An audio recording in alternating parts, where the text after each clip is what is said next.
Bismillahirrahmanirrahim. Assalamualaikum warahmatullahi wabarakatuh. Perkenalkan, nama saya Arslan Mubarak dari kelas PJKRE 2020, NIM 2003015011136. Baiklah, kali ini saya akan menjelaskan tentang olahraga pada anak pada mata kuliah tugas pendidikan kesehatan. Olahraga pada anak. Dalam kehidupan sehari-hari, kita tidak akan pernah lepas dengan aktivitas tubuh. Namun, semua aktivitas tubuh yang kita lakukan belum tentu baik untuk tubuh kita. Oleh karena itu, kita harus memahami apa makna dari aktivitas tubuh itu sendiri. Olahraga, atau yang lebih populer dengan sebutan olahraga.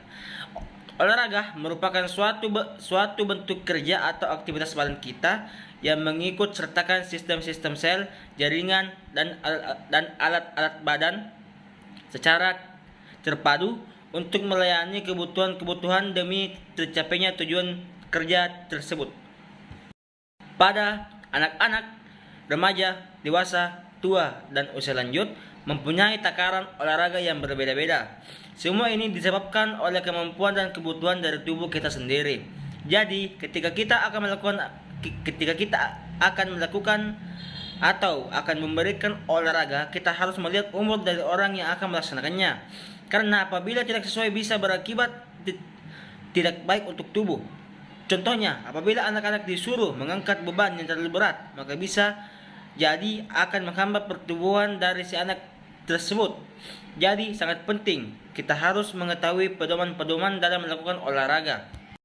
Manfaat bermain dalam mengembangkan keterampilan motorik. Bermain dapat dipandang sebagai suatu kegiatan yang bersifat volunteer, spontan, terfokus pada proses, memberikan ganjaran secara intrinsik, menyenangkan, aktif, dan fleksibel. Semakin kuat ciri-ciri termuncul dalam sebuah kegiatan, maka semakin jelaslah bahwa kegiatan tersebut adalah kegiatan bermain. Hal yang tidak dipungkiri bahwa bermain merupakan kegiatan yang tidak terpisahkan pada kehidupan anak. Bermain merupakan aktivitas utama anak ketika ia dalam keadaan terjaga, sebab melalui bermainlah anak belajar dengan berbagai hal, memahami kehidupan dan mengumpulan informasi mengenai sesuatu. Sehingga dalam pendidikan anak, bermain merupakan alat belajar paling utama dalam mencapai tujuan pendidikan anak. Selain itu, bermain mempunyai multifungsi dalam perkembangan dan pertumbuhan anak. Manfaat bermain olahraga menurut Solihuddin pada tahun 1997. Bermain memungkinkan anak untuk membangun pengetahuan baru, mengembangkan keterampilan sosial, mengembangkan kecakapan untuk mengatasi kesulitan, mengembangkan rasa memiliki kemampuan, dan dapat mengembangkan keterampilan motoriknya. Salah satu tujuan bermain seperti diuraikan Solihuddin di atas, salah satunya adalah mengembangkan keterampilan motoriknya. Sebab dalam bermain biasanya mendorong anak untuk bergerak seperti melompat, berlari, menari, berputar, dan gerakan-gerakan lainnya.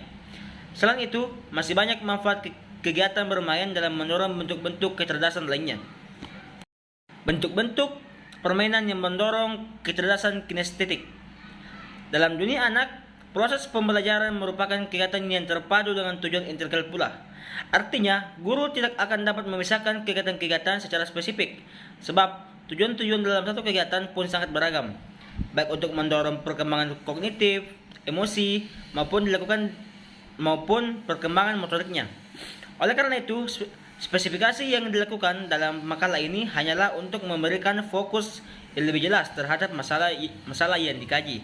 Sehingga pada hakikatnya, satu permainan tidaklah hanya mempunyai satu tujuan perkembangan, tetapi dapat pula mencakup tujuan perkembangan anak lainnya. Contoh olahraga pada anak, yaitu bermain basket. Tujuan bermain ini adalah memberikan kesempatan bagi anak-anak berlatih koordinasi mata dengan tangannya. Selain itu, dalam permainan ini, sang pelempar dengan jaringnya sama aktif. Cara bermainnya yaitu, yang pertama, hamparkan selembar kertas koran di atas lantai sebagai titik penalti atau pijakan anak dalam melempar. Dorong anak untuk melempar bola ke dalam ring dari titik penalti tersebut. Yang kedua, buatlah bulatan dengan tangan atau tutor sebagai ring. Kemudian tutor boleh bergerak, misalnya memutari anak untuk melatih anak mengkoordinasikan pengamatannya. Yang ketiga itu adalah apabila anak merasakan kesulitan dalam memasukkan bola ke dalam ring, gerakan dengan sengaja ring ke arah bola yang dilempar sehingga bola masuk dan anak tidak menjadi frustasi. Yang permainan yang kedua yaitu adalah bisbol bola. Tujuan permainan ini adalah anak belajar tentang proses suatu gerakan dilakukan, mulai mata menatap objek, otak memerintahkan tangan untuk memukul, sampai tangan melaksanakan perintah tersebut. Cara bermainnya yaitu, yang pertama adalah buatlah pemukul dari kertas koran yang digulung atau benda lain yang tidak berbahaya. Jangan gunakan pemukul dari bahan-bahan keras seperti kayu, besi, atau jenis lainnya. Yang kedua yaitu adalah berikan alat pemukul tersebut kepada anak yang harus digunakan anak untuk memukul balon yang bergerak secara pelan. Jumlah balon disesuaikan dengan jumlah anak. Dalam satu kali permainan, jangan terlalu banyak anak agar mereka dapat bergerak lebih bebas. Yang ketiga yaitu adalah balapan unik. Tujuan dari bentuk permainan fisik ini adalah agar anak-anak belajar mengendalikan tubuhnya untuk melakukan gerakan dengan cara tertentu. Mereka juga belajar mengatur dan memperkuat keseimbangannya dalam melakukan gerakan-gerakan yang tidak biasa. Cara bermainnya yaitu suruh beberapa anak, misalnya 3-5 orang, untuk melakukan balapan dengan berjalan menggunakan bagian telapak kaki bagian belakang sampai ke finish. Yang kedua, balapan juga dapat menggunakan alat tubuh lainnya seperti berjalan memakai tomir, jongkok, balapan mundur, berjalan kepiting, atau berjalan menyamping, melompat satu kaki, melompat mundur, atau berjalan sambil berpegangan tangan. Yang keempat itu adalah lemparan variatif. Permainan ini bertujuan untuk melatih koordinasi mata dan tangan sehingga dapat pula merangsang perkembangan kemampuan lainnya seperti menulis, menyimpan benda kecil, dan lainnya. Ketika kita mengarahkan dengan otak dan melatih dengan mata, anak dapat menyelesaikannya dengan tangan. Cara bermainnya yaitu buatlah bola dari gulungan kertas atau plastik, rekatkan dengan menggunakan selotip. Selain itu bola busa, bola kantung, kacang yang jenis bola yang ringan dapat dijaga untuk permainan ini. Cara permainannya antara lain melempar bola rendah atau tinggi kemudian ditangkap dengan tenaga, atau melempar bola kemudian tepuk tangan sekali dan tangkap. Yang ketiga itu adalah selain itu dapat dilakukan dengan meletakkan bola di atas. Lalu kepala anak dicondongkan ke depan dan tangkap bolanya. Tangkap bola sambil di atas satu kaki dan satu variasi lainnya. Yang kelima itu adalah balon melayang. Tujuan permainan ini adalah untuk melatih koordinasi mata dan tangan, gerak kaki, dan kerjasama tim. Cara bermainnya yaitu siapkan balon. Mulailah dengan kegiatan di mana setiap anak memukul balon dengan tangan agar tidak menyentuh tanah. Sejumlah anak dapat satu tim harus mempertahankan balon agar tidak menyentuh tanah. Yang kedua, berilah nomor pada setiap anak. Ketika balon dipukul anak nomor 1, maka gilirannya berikutnya adalah anak nomor 2. Dan seterusnya sampai kembali lagi ke anak nomor 1. Jika balon menyentuh tanah, mulailah dari pemain nomor 1 kembali. Yang keempat, gunakan bagian-bagian tubuh berbeda dalam memukul balon seperti kepala, siku, telunjuk, atau bagian lainnya. Kelima, dapat juga diproyeksikan dengan menggunakan jaring atau tali sebagaimana dalam permainan bola voli. Yang keenam adalah ular bergoyang. Permainan ini bermanfaat dalam melatih koordinasi mata dengan kaki, juga melatih keseimbangan tubuh. Selain itu, permainan ular bergoyang dapat melatih mengembangkan refleksnya karena hanya punya sepersekian detik untuk menginjak tali sebelum tali itu bergerak. Cara bermainnya, langkah yang pertama, sediakan tali atau sumbu kompor. Pegang ujung satunya dengan lembut goyang-goyang ujung tali yang Anda pegang seperti ular. Lakukan sambil berputar atau berjalan. Langkah kedua, anak disuruh untuk menginjak ujung tali yang bergerak tersebut. Mulailah dengan gerakan yang mudah dan kemudian berilah gerakan-gerakan tali yang lebih sulit agar anak tertantang. Langkah ketiga yaitu adalah pemegang tali dapat juga dilakukan oleh anak lainnya sehingga terdapat variasi yang menyenangkan. Karambol uang receh.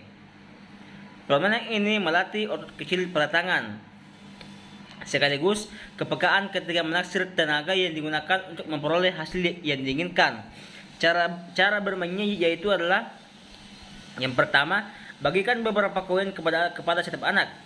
Tunjukkan cara menggerakkan koin dengan dorongan atau sentakan jari. Yang kedua, tutur menggerakkan koin. Kemudian beberapa anak berusaha menabrakkan koin tersebut dengan koin mereka yang disertakan dengan jari. Yang ketiga, setiap yang berhasil menabrakkan koin terlebih dahulu diberi poin dan begitu seterusnya. Yang kedelapan adalah melompati bentuk.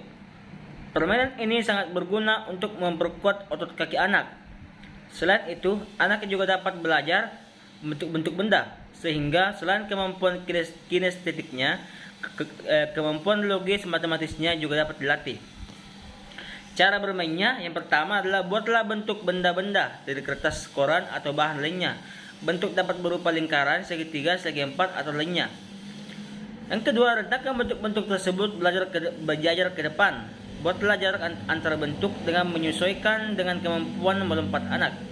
Yang ketiga, suruh anak melompat pada bentuk-bentuk tersebut sambil menyebut benda yang dilompatinya. Misalnya segi empat. 9. Permainan tradisional atau orai-oraian. Banyak permainan tradisional yang dapat merangsang perkembangan motorik atau kinestetik anak. Biasanya, permainan tradisional anak dapat berupa permainan benda, nyanyian dan gerak, atau mengembung dua atau lebih bentuk tersebut. Beberapa permainan seperti petak umpet, orai-oraian, dan lainnya sangat baik dalam merangsang perkembangan motorik anak. Berikut adalah salah satu permainan tradisional, yaitu orai-oraian, yang dapat merangsang perkembangan motorik anak sekaligus salah satu bentuk bermain anak. Dalam tradisi Sunda, permainan ini lazim dilakukan oleh anak-anak ketika mereka sedang bermain. Permainan orai-oraian merupakan permainan yang cukup dinamis, menggemukkan aspek gerakan dan menyanyi. Manfaat olahraga sejak dini dibagi menjadi 6 bagian, yaitu yang pertama, pertumbuhan dan perkembangan tubuh. Olahraga jadi sarana untuk menggerakkan anggota tubuh sel syaraf, aliran darah, dan organ tubuh lainnya agar dapat terkoneksi dengan baik.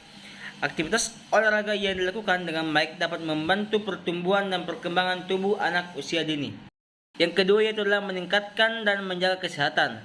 Olahraga dapat membantu memperlancar aliran darah ke otak, memperkuat sendi hingga tulang-tulang pada tubuh, sehingga fungsi organ dalam seperti jantung, paru-paru, dan lainnya dapat bekerja lebih optimal. 3. Memberi rasa bahagia dan percaya diri. Bagi anak-anak usia dini, olahraga merupakan sebuah permainan sehingga dapat memberikan rasa bahagia ketika melakukannya. Kalau udah bahagia, anak-anak biasanya akan lebih percaya diri karena sudah terbiasa bergerak aktif. Yang keempat itu adalah meningkatkan kreativitas. Rasa bahagia yang dimiliki dapat merangsang peningkatan produksi hormon endorfin dalam otak sehingga dapat memicu kreativitas. Yang kelima itu adalah mengajarkan kerjasama dan sportivitas. Beberapa jenis olahraga dilakukan secara berkelompok sehingga menuntut kerjasama dan komunikasi yang baik. Misalnya sepak bola, basket, bahkan bulu tangkis. Dari olahraga itu mereka pun diajarkan untuk melakukan sesuai dengan aturan, juga menerima kekalahan dan meraih kemenangan dengan baik. Nilai-nilai sportivitas dan kejujuran biar mereka dapatkan. Yang keenam itu adalah sarana sosialisasi. Melalui olahraga, anak-anak juga bisa saling bersosialisasi. Dengan begitu, ia tidak lagi menjadi anak yang pemalu, minder, dan pendiam. Interaksi itu juga bisa mendapatkan teman baru dan pengalaman-pengalaman lainnya.